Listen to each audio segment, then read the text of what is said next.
Hi guys, welcome back. So today I wanted to show you something that is actually a gift that I made for a friend of mine. He is just learning to cook, and as we all know, I really like cooking. So when I had asked him what he wanted for Christmas, he had asked for a cookbook, and he really wanted something that would be a little bit more personal, something that would be like recipes that I knew he could do because I had done them before. So really what he wanted was a kind of homemade cookbook. So I put one together, and I thought it would be fun if we did a little flip through and I showed you a little bit of what I did to make this cookbook and how I kind of curated the recipes inside it. So this is the book. It is Lessons in Cookery for Dragons. And I just loved the dragon picture on it. I thought it was so cute. But so I thought it would be fun if we kind of go through it and I show you a little bit of how I put things together and how I designed this whole thing, because I thought that might be just a little fun, just a fun thing to do. So I will change the camera angle so you guys can see the book, and let's go through it. So here's the book, Lessons in Cookery for Dragons, and I found this really cute chef dragon, and I couldn't pass it up. It's perfect. As you guys probably know, I'm a big fan of fantasy stuff, as is my friend, so I thought Cookery for Dragons was just a good idea. And then I did these three little symbols that I found to denote the difficulty of the recipes. So I've got this little guy is for easy recipes, this little one is for intermediate, and this kind of scary looking one is for advanced recipes. So I thought that would be useful. And then of course, I almost always start a cookbook with drinks, as I know I've told you guys about this before. I do make my own cookbooks of just stuff that I found online anyway. So this one was just me kind of compiling a bunch of recipes that I have gotten off websites and tweaked. So these are all including my changes, and they're all like nicely rewritten for a newbie kind of.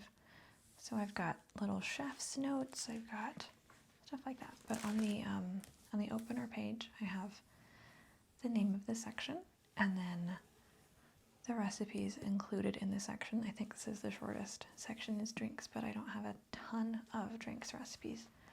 There's also these little tabs on the side that I need to I need to write the little labels to put on them so that you can easily flip to whatever section you want to be at. But I've got a sparkling sangria, a Long Island iced tea, German mulled wine, which is super, super yummy, a strawberry basil smash, a coq rouge, and a red butler. And these are all just some of my favorite drinks that I thought my friend would really enjoy and that he might like making for him and his wife. The next section is appetizers and sauces. And again, here I have the list of what all is included in this section. So we've got stuff like onion dip with a little note that says that this recipe is so much better if you make it a day in advance, at least, to let all the flavors like mellow in together. We've got a spiced sweet roasted red pepper hummus. I personally don't like hummus, but my mom vouched for this recipe being amazing, and I know that my friend really likes hummus. Cheesy garlic knot pizza dip, which is very yummy. I believe we made it for the Super Bowl once, and it was gone super fast. Got a tarragon poppy seed chicken salad. And here you can see too, like what's easy and what's not. Like all of the drinks were pretty easy. Like the hummus is easy, it just goes in a food processor. The onion dip is easy, the hardest part is just making the onions. But the garlic knot pizza dip is an intermediate because you do have to make your own pizza dough for it. You wouldn't have to necessarily, but let's face it, it's better if you do.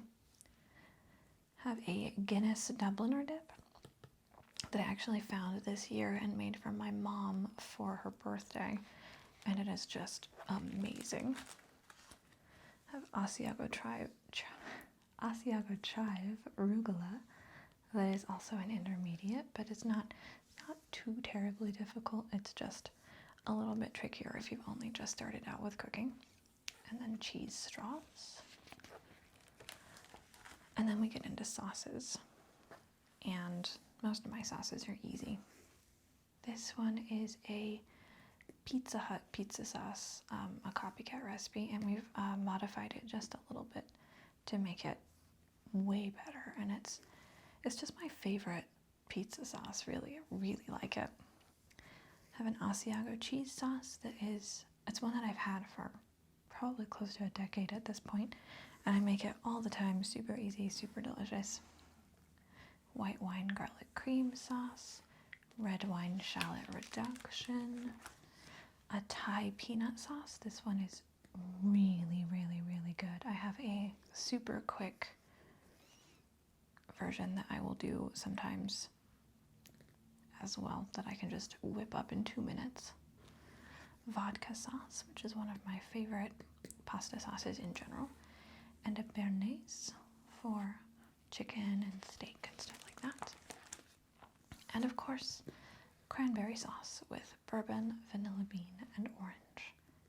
Very yummy, but just a little bit more toward the intermediate side. Then we have sides, and again, the nice long list of what's included in the section. Garlic, herb, and Parmesan roasted red potatoes, and herbed smashed potatoes. Traditional Irish colcannon, which colcannon is amazing. Dolphin potatoes, they are not supposed to be called dolphin potatoes, but we call them in my family. It's a French word that I can't pronounce that kind of looks like dolphin. And my brother came over and read the book and was like, oh, dolphin potatoes, and it just stuck. So, dolphin potatoes. Crispy coriander potatoes. Cauliflower with potatoes and peas. These two are both very Indian influenced. The best rice ever. This is actually a recipe that I made. I developed this for rice. I really like rice, my dad and I both. And so I made a really good, very versatile recipe for making basmati rice.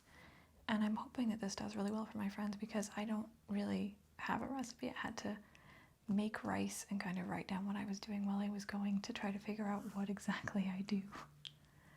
Then a Brussels sprouts gratin. And this guy is, again, intermediate.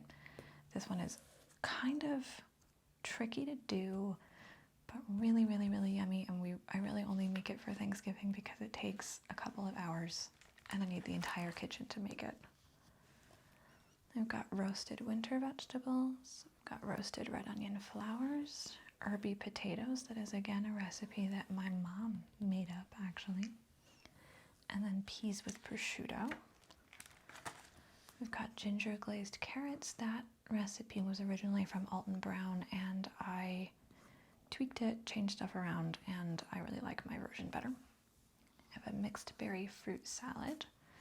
I have a kale and Brussels sprout salad, a massaged kale salad, and then I have a mass of salad dressings, and these are all really easy. They're just toss the ingredients in a blender and blend until it's done. But yeah, that is just, it's a ton of salad dressings. I think on the first page, what did I called them? Salad dressings galore. That's what I said. The next section is breads, biscuits, scones, muffins, and breakfast treats. And as you can see, this one got a little longer in the amount of stuff that is included in it. But we've got He's not amazing at bread yet, obviously. He's a new cook, so I did quick breads. So I've got cheesy cheddar quick bread. I've got a black pepper beer bread, which is just scrumptious. We have a spiced pumpkin bread, banana walnut, cranberry, lemon blueberry. And then we get to our first advanced recipe in the entire book, and that is naan, which is an Indian flatbread. They are just kind of a pain in the butt to make, but they're so yummy, and I knew he would want this recipe, so I threw it in just in case, and when he's ready, he can try it. Then I did a no yeast pizza dough. We've got southern biscuits, cheddar herb biscuits, red lobster style drop biscuits. And then we go into scones, and we all know how much I like scones, and I couldn't resist throwing in some scone recipes. And these, like the biscuits, are also intermediate just because they are a little tricky on figuring out how much to mix and how well to mix and bake times and all that. We've got pumpkin scones, very chocolatey scones. These were actually ones that I found in Tea Time magazine, and the first time I made them I completely changed how I did it, and this was delicious. So we do this. Almond poppy seed scones, raspberry almond scones, and then the muffins. We've got coconut, we've got berry streusel, pumpkin crumb cake, good old-fashioned pancakes, crepes, which again are advanced just because crepes, savory waffles with rosemary, ham, and Dubliner cheese. We've got a vanilla cardamom French toast. Oh, I forgot, actually. Let's go back. The pancakes, I have a chef's note here for directions on how to make them chai spiced. That's delicious. Got breakfast sausage patties and a hot Italian sausage. Those are really fun to home make. If you haven't ever tried making your own sausage patties, try it. It's not difficult and it's really yummy. Entrees, of course, the longest section. We start with a chicken and potato casserole, which I got from a friend of mine in college, and ended up tweaking it a ton, changing around some of the steps, and voila, this is what we actually do with it. Then I have a chicken, kale, and potato gratin that I've only made it a couple of times, but I know it's really, really good, and it's really easy, and it's basically a one-pan meal, which is really nice. Same with the chicken and rice casserole. We had a really long recipe for this, but my mom has really pared it down and made it just a really, really easy, quick, throw it in the oven and it'll be done in an hour kind of dish. That's just a full meal in one, which is really nice. Mozzarella stuffed Italian meatballs, turkey meatloaf, boneless turkey roast with rosemary and garlic. We actually made this for Thanksgiving this year. It was really, really good. A little more toward intermediate just because turkey's kind of annoying, but crock pot balsamic pork roast, spiced pork medallions with bourbon sauce. We just got this recipe recently, but we have been making it all the time. It's a pork tenderloin that you cut into medallions. Super, super, super yummy. Bangers and Cole Cannon with Guinness onion gravy. I mean, how good does that sound? Spinach and Parmesan stuffed flank steak. I maybe could have made this one advanced, but it's not. If you can get the meat cut nicely, the rest of it's easy, so I left it at intermediate. Beef stroganoff, one of my favorite dishes. We don't get to make it very often, but super yum. And then I get into the ethnic stuffs. We've got chicken fajitas, and then we're going to go Indian. So we've got aloo keema mutter, which is ground meat with potatoes and peas. Got kofta kebabs that I think normally we make them out of lamb, but you can do them with whatever. I recommended turkey here because my friend's wife doesn't generally eat pork or beef. Shahi korma, which is one of my favorites. It's like chicken in an almond cream sauce. Kadai chicken that I make for my friends all the time. It's one of the easiest Indian dishes that there is. This one is like a spicy tomato-y chicken. Balti chicken pieces with cumin and coriander. Balti chicken in hara masala sauce. This one is really fun because it's apple and mint and cilantro pureed together and then cook the chicken in that. Really different, really yummy. Chicken vindaloo, that is a spicy, vinegary, like a malt vinegar chicken. And then we go yogurt marinated chicken shawarma. So you can either do on the grill or in a pan. We go chicken lo mein. This one was from Chef Jet Tila, and I modified it quite a bit, so I rewrote this guy. Spicy Thai chicken stir fry. Again, this is a go-to for me. It's really easy and so much flavor. Spicy Korean style meatballs. My friend loves Korean food, so this was a no-brainer to throw in here. It is more toward intermediate, but still easy enough that I knew he could do it.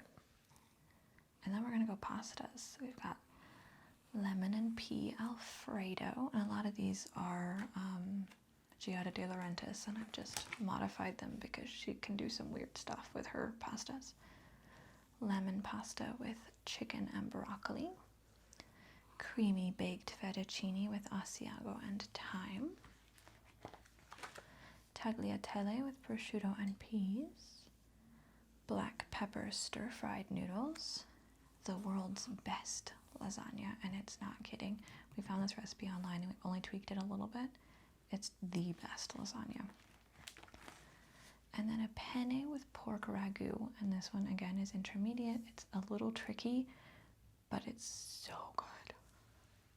Then we're going to go into fish. So we've got a honey garlic glazed salmon. This is a new recipe that I found. Really, really, really good, really easy, and works for both salmon or chicken. So one that I really recommend. A balsamic glazed salmon, a sesame teriyaki salmon, and then a pan-fried flounder. This is one that I actually made up in college, and I do make it not infrequently. It's really, really yummy, really easy, and goes with pretty much whatever you're doing that goes with fish. Parmesan crusted fish, that's also good with cheddar. Sweet ginger mahi mahi, that we haven't made in ages, but it's really good and pretty darn easy. And then for soups, I've got roasted cauliflower white cheddar soup. I've got a chilled pea soup that we actually, this is the one we did for the tea, if you've seen my tea video. That's that recipe. Have a loaded potato soup. Individual pot pies with puff pastry. Both of these are intermediate. They take a little bit of doing. We've got Irish coddle that's really easy, like a stewy soup of potato, onion, and sausage. And then the Guinness beef stew that is, of course, intermediate because stews are just tricky as all get out. And then we come to the chicken ramen that had to take up 2 pages because it's a lot. It is intermediate mainly because there's just a lot to go with it. So I have like a little guide. So start here, make the chicken, then go here and make the ramen, come back over here and make the greens, and then here's the toppings. And that was the best way I could find to organize it. And then we're gonna come into desserts. And unfortunately, this is the part that I can't easily show you because I ran out of sleeves. These little plastic sheets that I put everything in, I ran out of them. So I just have all of the desserts sitting in this little divider while the sleeves come here. But here you can see the list of desserts. We've got everything from cakes and cupcakes to blondies and brownies and crumb bars and pies and cookies. It's a really fun curated list of desserts, and I just noticed a typo, and I'm going to tell you. It says cranberry crumb bards, not bars. So we'll be fixing that before I give this away. But then the last section back here, what I'm going to do is I'm going to make some full menus using the recipes in the rest of the book so that my friend can have a menu instead of just having a book of recipes, which I think will make it a lot easier for him to go about really getting better at cooking, because this way he'll have, okay, well, I want to make dinner. Here's a menu that I can go off of instead of let me go find a recipe. Just here's a menu. The recipes are right here. Make it easy.